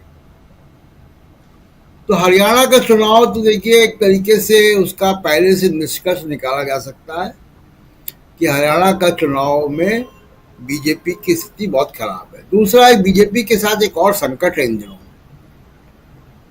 अध्यक्ष कोई नहीं है। बीजेपी में कोई भी अध्यक्ष नहीं है अभी। नड्डा जी एक्सटेंशन पे हैं और अमित शाह झारखंड, महाराष्ट्र, हरियाणा की मीटिंगें ले रहे हैं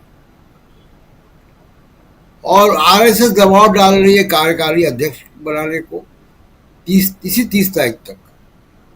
तो बीजेपी के अंदर जो संगठनात्मक एक उहापोह है, वो एक अंदर खाने बहुत, जिसको कहें कि उलझन के दौर से बीजेपी गुजर रही है और संघर्ष वहां बड़ा साफ है। आरएसएस, बीजेपी और अमित शाह, मोदी, ये त्रिकोणीय संघर्ष वहां चल रहा है। आरएसएस चाह रही है कि गुजराती लॉबी से बीजेपी को बाहर निकाला जाए। गुजराती लॉबी के पास ईडी, सीबीआई, इनकम टैक्स, ये सब है, ब्यूरोक्रेसी है। तो ये संघर्ष बीजेपी के अंदर चल रहा है, जिसमें नड्डा जी जो है वो गुजराती लॉबी के बड़े चहेते हैं, और ये गुजराती लॉबी चाहती है, यानी मोदी और अमित शाह चाहते हैं कि नड्डा जी ही कंटिन्यू करें। तो ये बीजेपी के अंदर संघर्ष है। दूसरी बात जो महत्वपूर्ण है वो ये है कि इन चुनाव के आउटकम से नरेंद्र मोदी का भविष्य तय हो जाएगा। कल आपने लाल किले से भी देख लिया कि उनका जो भाषण था वो कितना लैकलस्टर था। उस भाषण में कोई नई बात नहीं थी, कोई ऊर्जा नहीं थी, और इसको बाकी विश्लेषकों ने भी आज कहा है अखबारों में भी कि उनके भाषण में ऐसी कोई नई बात नहीं थी, ऐसी कोई नई ऊर्जा नहीं थी। तो और दूसरा कि राहुल गांधी को पीछे बैठाकर और उन्होंने अपनी फजीयत करा ली कि जो चर्चा नहीं होनी चाहिए थी राहुल गांधी की, वो चर्चा भी हो गई, और मोदी जी से सोशल मीडिया पे ज़्यादा ही चर्चा हो गई। जो कुछ इन्होंने कहा वो सब लोग भूल गए, और इसी बात की चर्चा होती रही कि राहुल गांधी को पीछे को बैठा दिया। तो बहुत सारे फैसले इन लोगों के, राजीव जी, विवादित फैसले इन्हीं को नुकसान देने वाले होते हैं। और इलेक्शन कमीशन के ऊपर इस बार बहुत निगाह रहेगी। वो जितने जैसे वो शायर हैं वैसे ही वो चुनाव आयुक्त भी हैं।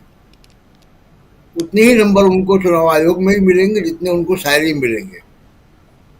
तो उनकी विश्वसनीयता, चुनाव आयोग की विश्वसनीयता, उस पर बहुत सवाल है।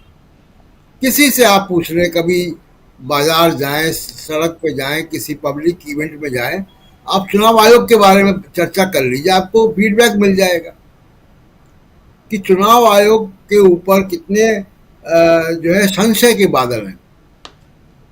और इस बार लेकिन राजनीतिक कार्यकर्ता, समाजसेवी, मीडिया, जनता, वोटर, मतदाता, ये सब जानते हैं कि चुनाव आयोग जो है वो पक्षपातपूर्ण है और चुनाव आयोग किस तरीके का खेल करता है। अब लोगों की ट्रेनिंग हो चुकी है। अभी तक तो शोर मचता था ईवीएम का, अब लोगों को form 17B, 17C, 17A, counting procedure, ये सब भी समझ में आ गया है।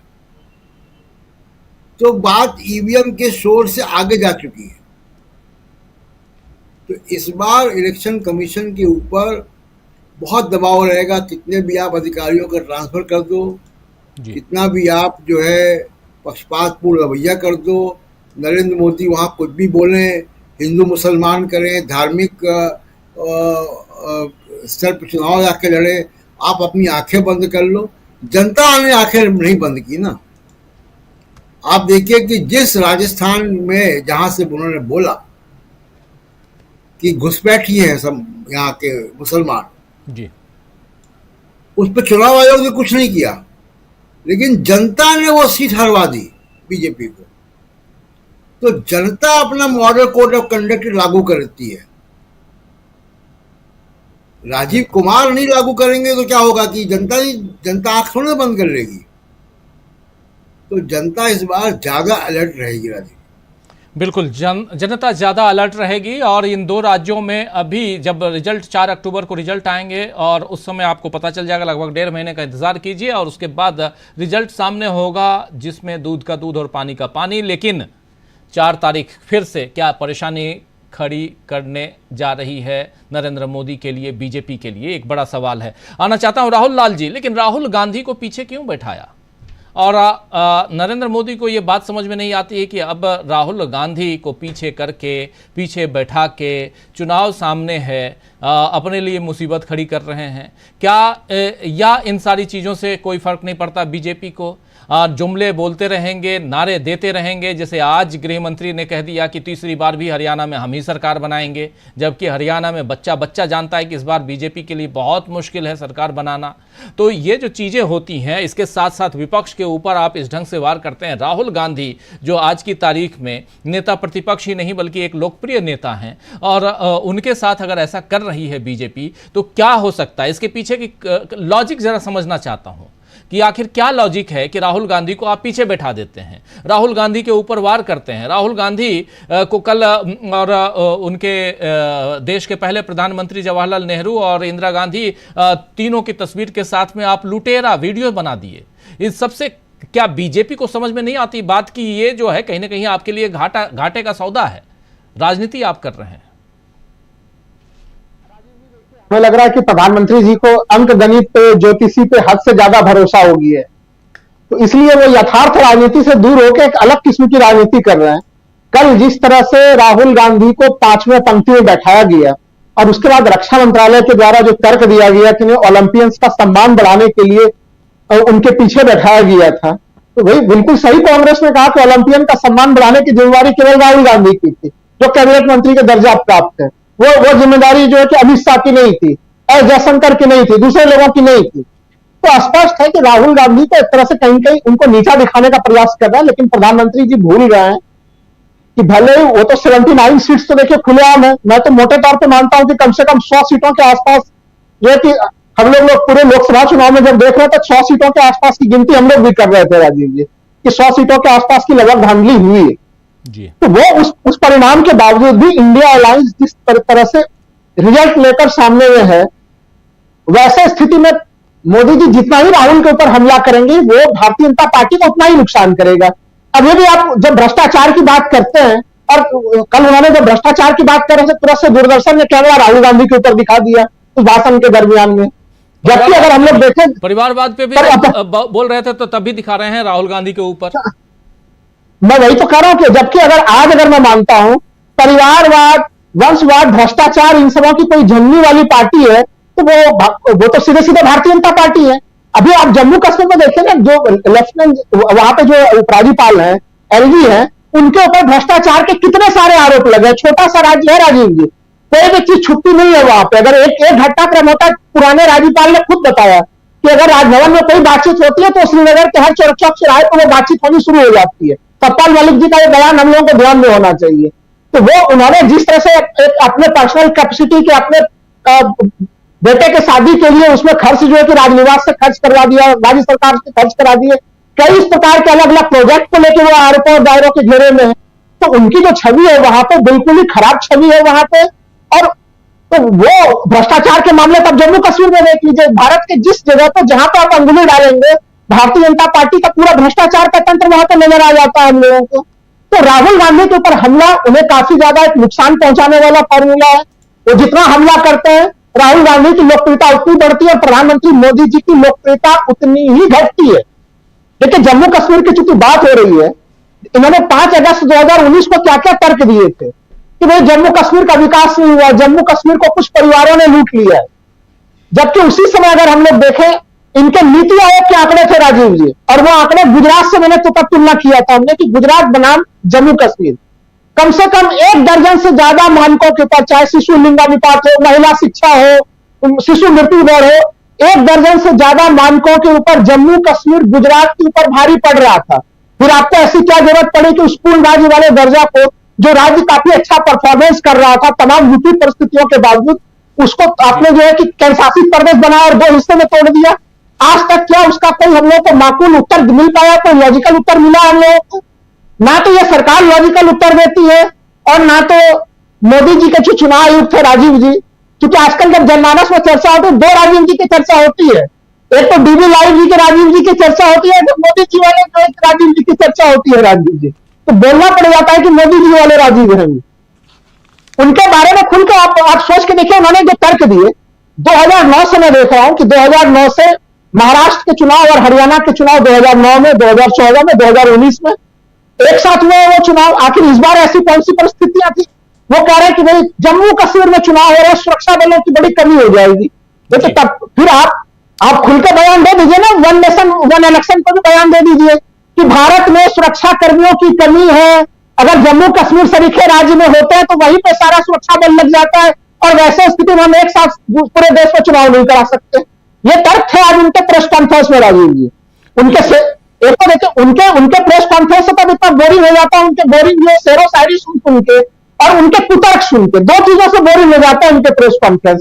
जो उन्होंने बोला महाराष्ट्र को लेकर करके दिया, जिसके बारे में अभी अमलेंदु जी भी चर्चा कर रहे थे, बाकी लोग भी चर्चा कर रहे थे। पितृपक्ष भी ले आए उसमें, दशहरा भी ले आए, दीपावली भी ले आए, हर त्योहार आप ले आइए उसमें, गणेश चतुर्थी भी ले आइए। अरे इतने सारे त्योहार मनी रहे तो उसी बीच में अगर लोकतंत्र का उत्सव, जिसको खुद चुनाव आयुक्त राजीव जी कह रहे थे कि वो भी एक त्योहार है, त्योहारों के बीच में एक त्योहार यह भी हो जाता।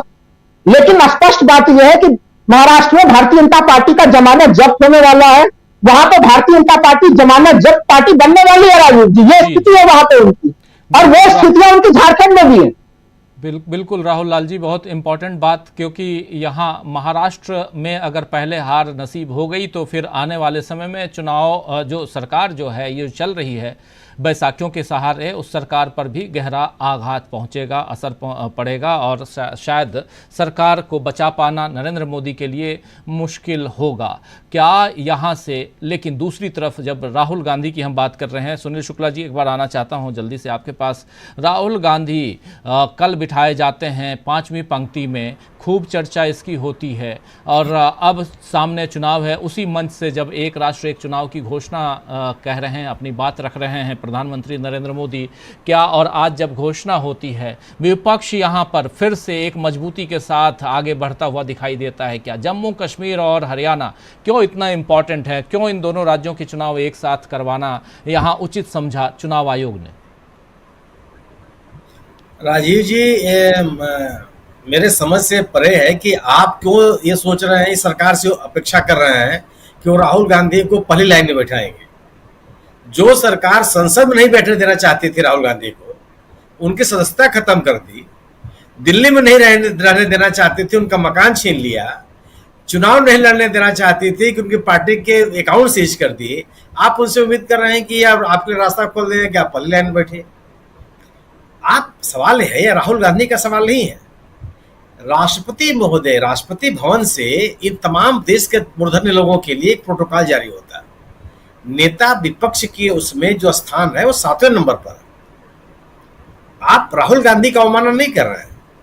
भारत सरकार के, भारत के राष्ट्रपति की ओर से जो अधिसूचना जारी होती है आप उसकी अवमानना कर रहे हैं। हमको कल मैंने कई लोगों से पूछा, लोगों का मतलब यह कहना है कि राहुल गांधी जब वहां गए अपने निर्धारित सीट पर बैठने के लिए, पूरा का पूरा वहां सब बैठे सभी तमाम खिलाड़ी खड़े हो गए, उन्होंने अपनी अपनी सीट ऑफर की कि आप आके यहाँ बैठिए, लेकिन राहुल गांधी ने जो उनको जगह निर्धारित की गई थी वहां जाकर के बैठ गए। अब सवाल यह है कि यह तो सरकार को सोच रही थी। आप दृश्य याद कीजिए शपथ ग्रहण का, जब अमित शाह जी मुलायम सिंह यादव को खींच करके आगे ले जा रहे थे। अगर किसी ने किया, किसी स्तर पे गड़बड़ी हुई, तो ये चाहिए था कि आप लेकर के आते वहां पे आगे की लाइन में आप उनको बैठाते। राहुल गांधी की स्थिति आज ये नहीं हो गई है कि आप उनको बैठाएंगे तब उनकी प्रतिष्ठा बनेगी, ये समय खत्म हो गया। राहुल गांधी की लोकप्रियता बढ़ी है, लोगों के बीच में उनकी स्वीकृति बढ़ी, यह विषय नहीं है। और सत्तारूढ़ दल के लोग प्रयास करके बताना चाहते हैं कि उनके इस स्थिति को स्वीकार करने के लिए तैयार। आप मत कीजिए, कौन कर रहा है कि आप कीजिए। आपको जो करना था पिछली लोकसभा में कि कम सीटों के बावजूद भी जो सबसे बड़ी पार्टी थी उसमें आप किसी को विपक्ष का नेता स्वीकार करते, खुद कहते कि हम विपक्ष का नेता मानते हैं। लगता है कि आप बड़प्पन दिखा रहे हैं। जब जनता लोकप्रिय बना देगी, जनता अपने बीच में उनको स्वीकार कर लेगी जो कर रही है, तो आप करते रहिए। ये कैसे कोई तर्क स्वीकार कर सकता है? आप कहते हैं, रक्षा मंत्रालय कहता है कि साहब ओलंपियंस को आगे बैठाना था इसलिए वहां सीट मिल गई, कोई बात नहीं। गृह मंत्रालय कहता है कि जो उनको सीट निर्धारित की गई थी, जो सीट उनको ऑफर किया गया था, उन्होंने इसको स्वीकार कर लिया, स्वाभाविक सी बात है। राहुल गांधी ने तो कभी नहीं कहा कि अब हमको ये सीट दे दीजिए।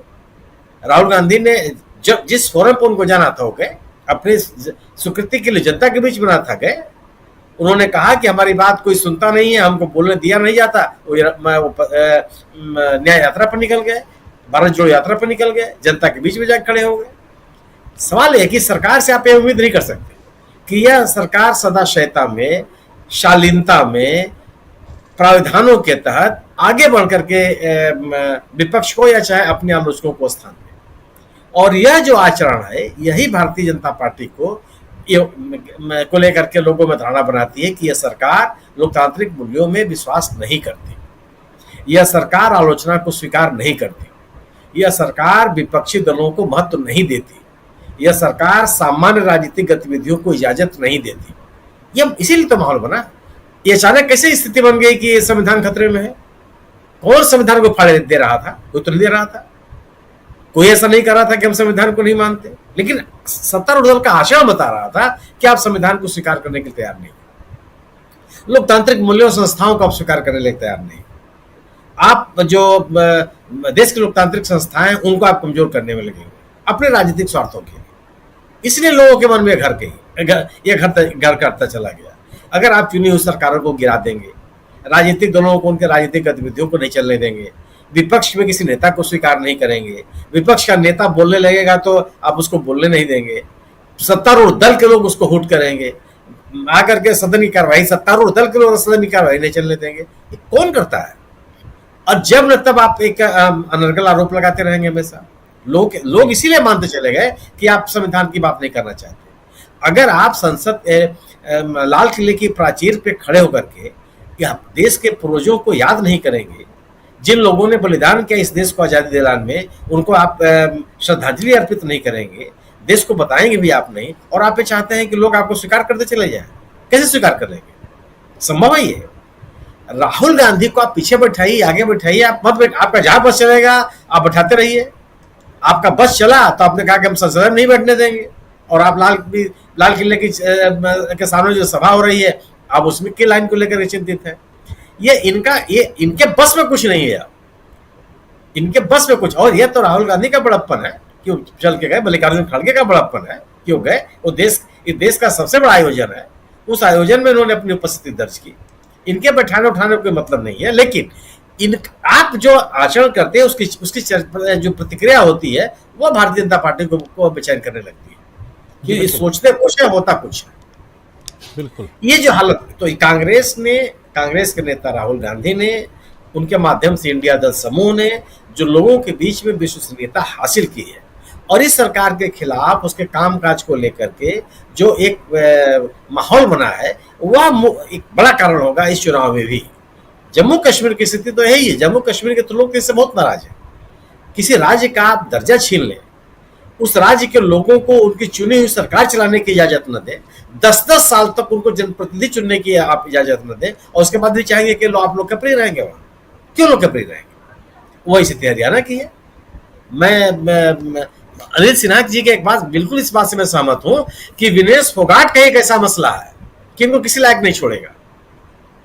आपने उस राज्य के उनके लोगों के बीच की जो गरिमा बेटी थी उसके साथ आपने खिलवाड़ किया, आपने उसको सम्मान नहीं दिया, और आप जिसको अपना श्रेय अपनी उपलब्धि मानते हो उसके प्रति आप आचरण करेंगे और आप उम्मीद करते हैं कि उस राज्य के लोग आपको स्वीकार कर लेंगे। संभव नहीं लगता मुझे। और भारतीय जनता पार्टी कुछ भी कर ले, न तो इनको सहयोगी मिलेंगे जम्मू कश्मीर में, न इनको तो सहयोगी मिलेंगे हरियाणा में, और इनके अपने मतदाता प्रतिशत में गिरावट आपको दिखाई पड़ेगी, जो बाकायदे इसकी शुरुआत आप इस साल के लोकसभा चुनाव से ही आप देख सकते हैं। भारतीय जनता पार्टी स्वीकार करती है, दल बदल को आप क्यों बढ़ावा देते हैं? अगर आप संगठनात्मक रूप से कमजोर, बहुत मजबूत हैं, जन समर्थन आपके साथ है, आपका संगठन लोगों के बीच में उपस्थित है, आपके संगठन के प्रति लोगों के का लगाव है, तो फिर आपको दल बदल कराने की क्या जरूरत है? क्यों दल बदल करा रहे हैं लोगों को? दल बदलों को इतनी बड़ी संख्या में आप क्यों ला रहे हैं? माने आप स्वीकार कर रहे हैं इस बात को कि आप अपने संगठन, आपका संगठन इतना ताकतवर नहीं है कि आप चुनाव लड़ सके और जीत सके।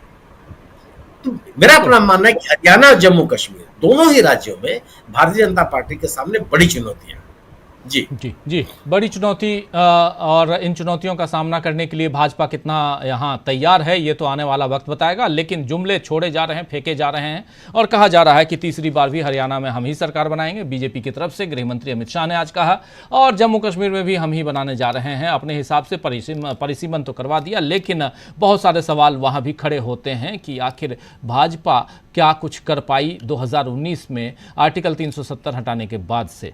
चलिए इसकी चर्चा भी आगे करेंगे हम, लेकिन सबसे बड़ी बात यहाँ पर ये अनिल जी कि 2024 के लोकसभा चुनाव के बाद ये पहला पूर्ण चुनाव किसी राज्य में, 2 राज्यों में होने जा रहा है, और 24 का चुनाव, उपचुनाव की मैं बात नहीं कर रहा हूं, इस लोकसभा चुनाव के बाद अब विधानसभा चुनाव में, लोकसभा चुनाव में हमने देख लिया भाजपा की स्थिति, हमने देख ली भाजपा 303 से नीचे आ गई, 63 सीटें भाजपा की कम हो गई 2019 के हिसाब से देखा जाए तो, और कई सारे आरोप भी हैं चुनाव आयोग के ऊपर। अब चुनाव में फिर से देश जा रहा है, इसको उस लिहाज से अगर देखें तो फिर क्या लोकसभा चुनाव से विपक्ष मजबूत होकर खड़ा हुआ है?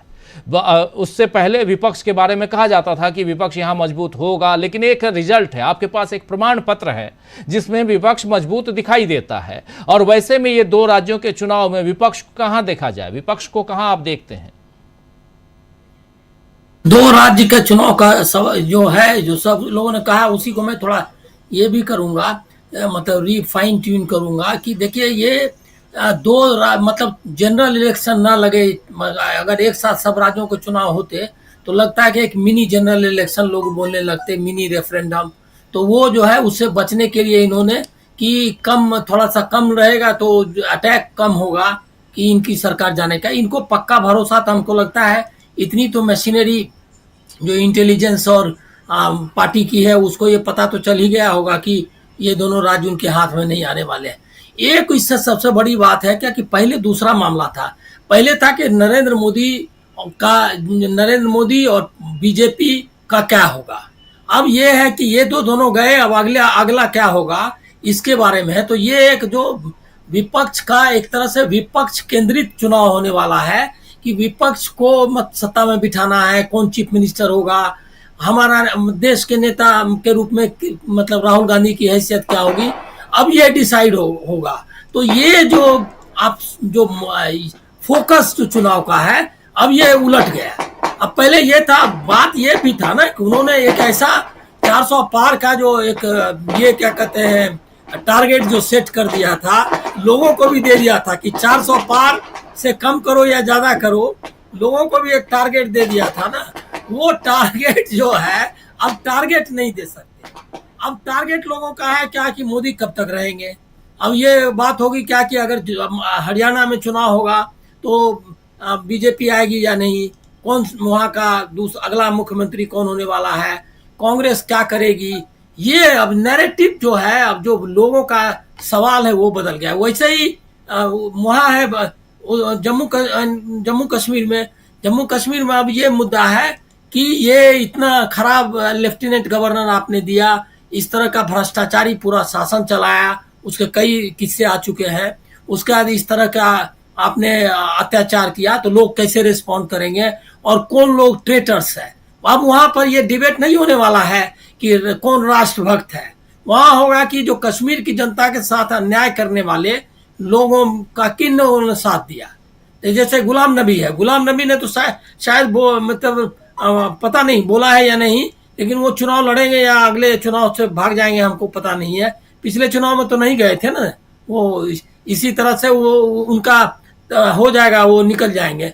एक दो है जो काफी मतलब ऐसे तो हर राज्य में इस तरह के जो ढीठ किस्म के ये लोग हैं वो जो है वो लगे रहते हैं, तो एक दो लोगों को एलाय मिल जाएंगे। लेकिन हरियाणा में तो वो भी हमको नहीं दिख रहा है कि वहां कौन अलायंस में आने वाला है, कोई नहीं आने वाला है। वो तो जेजेपी तो कोशिश कर रहा है लगातार, इस फेर में है वो पार्टी कि किसी तरह लोग समझे कि हम बीजेपी के साथ नहीं थे, हम जो है अपने साथ थे और हमने कोशिश की कि किसी तरह हरियाणा की जनता का कुछ भला कर पाए। ये लोग है ही किसी काम का नहीं, तो इसके साथ रह गए, हमने गलती की। अब वो तो माफी मांग रहा है बेचारा, वो मतलब वो जो उसके नेता है, तो उनको तो अलग ही, और कोई दूसरा सटने के लिए तैयार नहीं।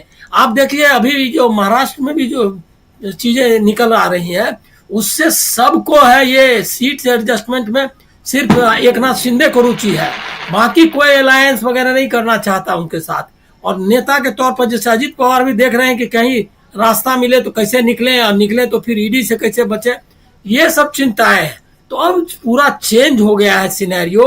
अब ये डबल इंजन नहीं, सवाल है कि जो इंजन एक है वो इंजन कहां तक जाएगा और कब तक मतलब चलेगा, उसके बारे में। अब ये डबल इंजन 400 पार, मतलब वो 400 तो नहीं, मतलब पार, ये सब के अगर नारे इन्होंने लगाए तो आप समझिए कि उसमें आप लोग कोई भी सर्वे करिए, उसमें 20 सीट मेरी तरफ से कम कर दीजिए, क्योंकि उस मतलब ये सब जो जुमले हैं ये एकदम बुरी तरह पीटे हैं। और इसके जिम्मेदारी जो है अमित शाह को दी गई है कि इस तरह की चीजें बोल करके झूठ झाट बोलो, जैसे कि दरवाजा बंद कर दिया नीतीश जी का, फिर दरवाजा खोल दिया। ये जितने काम है ये इनको सौंपा गया है ताकि अगली मतलब जो लाइन ऑफ सक्सेशन है वो मतलब बीजेपी में, उसमें उनका पत्ता साफ हो जाए। हमको लग रहा है मोदी जी और उनके ही इंटरेस्ट का ये कर रहे हैं, नुकसान कर रहे हैं उनको आगे रख के, क्योंकि जितना आगे जाएंगे वो उतना वो लाइन ऑफ सक्सेशन में पीछे हो जाएंगे। यही सब मुझको लग रहा है कि यही सब चीजें आएंगी चर्चा में भी, और इसी सब के आधार पर चुनाव भी होगा।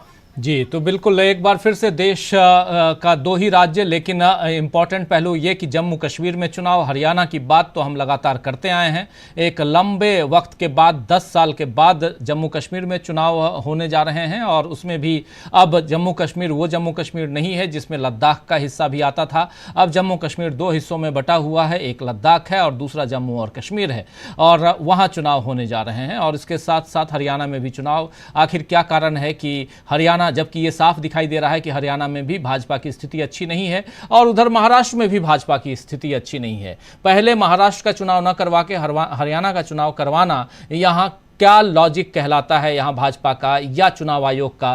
क्या इससे भाजपा को आने वाले समय में कोई फायदा होगा? एक छोटा सा कमेंट अमलेंदु उपाध्याय जी चाहूंगा और फिर इस कार्यक्रम को समाप्त करेंगे। अमलेंदु जी, आखिर हरियाणा की जगह महाराष्ट्र क्यों नहीं? राजीव जी, हरियाणा की जगह महाराष्ट्र इसलिए नहीं कि हरियाणा से तब भी थोड़ा, चूंकि छोटा राज्य है तो थोड़ा कम जाएगा संदेश कि छोटा राज्य है। महाराष्ट्र की बड़ा राज्य है और वहां उद्धव ठाकरे की सरकार गिरा करके बनाई थी वहां भारतीय जनता पार्टी ने सरकार एकनाथ शिंदे की, तो वहां से संदेश ज्यादा खराब जाएगा, चूंकि लोकसभा की सीटें भी वहां से ज्यादा आती हैं और तुरंत ये सेटबैक यहाँ लगेगा। हरियाणा में तो तब भी 50% सीटें भारतीय जनता पार्टी ले आई लोकसभा चुनाव में, लेकिन वहां तो बुरी गत हो गई थी महाराष्ट्र भारतीय जनता पार्टी की। तो महाराष्ट्र से अगर संदेश आता है पहले और हरियाणा से बाद में आता है तो महाराष्ट्र का असर ज्यादा पड़ेगा, और मोदी जी के खिलाफ एक तरीके से भारतीय जनता पार्टी के अंदर ही माहौल बहुत ज्यादा बन जाएगा महाराष्ट्र में। तो ये मोदी जी को बचाने के लिए कि भारतीय जनता पार्टी के अंदर कम से कम कोई उथल पुथल अभी नहीं होने पाए। आज भी नरेंद्र मोदी एनडीए के तो नेता है चुने हुए सांसदों के, लेकिन भारतीय जनता पार्टी के संसदीय दल ने उनको आज भी अपना नेता नहीं चुना है। तो भारतीय जनता पार्टी का संसदीय दल जो है वो कहीं दूसरा नेता ना चुन ले, तो इस खतरे को भांपते हुए जो है ये चुनाव महाराष्ट्र का टाला गया है। और जैसा कि आदित्य ठाकरे भी आरोप लगा रहे हैं कि एक पार्टी के इशारे पे इसको टाला गया है, तो वो पार्टी कोई और नहीं जिसके इशारे पे टाला गया है, वो पार्टी भारतीय जनता पार्टी ही है। और भारतीय जनता पार्टी क्या वो मोदी जी के बचाव में जो समूह काम कर रहा है वो है भारतीय जनता पार्टी के अंदर भी, और उसके दबाव में मुझे लगता है ये महाराष्ट्र का चुनाव जो है वो टाला गया है, और इसीलिए महाराष्ट्र पहले ना करा के हरियाणा को पहले कराया गया है। जी, महाराष्ट्र में क्यों नहीं करवाया गया पहले और हरियाणा में क्यों करवाया गया, ये बता रहे थे अमलेंदु उपाध्याय जी, और बहुत महत्वपूर्ण जानकारी। और हम चर्चा कर रहे थे कि 2 राज्यों में चुनाव और उस चुनाव के क्या मायने हैं, कहाँ बीजेपी फंसी हुई है और कहाँ मजबूती के साथ इंडिया गठबंधन अलायंस जो है वो आगे दिखाई देता है। और महत्वपूर्ण बात ये कि ये चुनाव लोकसभा के रिजल्ट के बाद हैं। 4 तारीख को लोकसभा का रिजल्ट आया था, वो जून का महीना था, और 4 तारीख को अब ये 2 राज्यों के रिजल्ट आएंगे जो अक्टूबर का महीना होगा।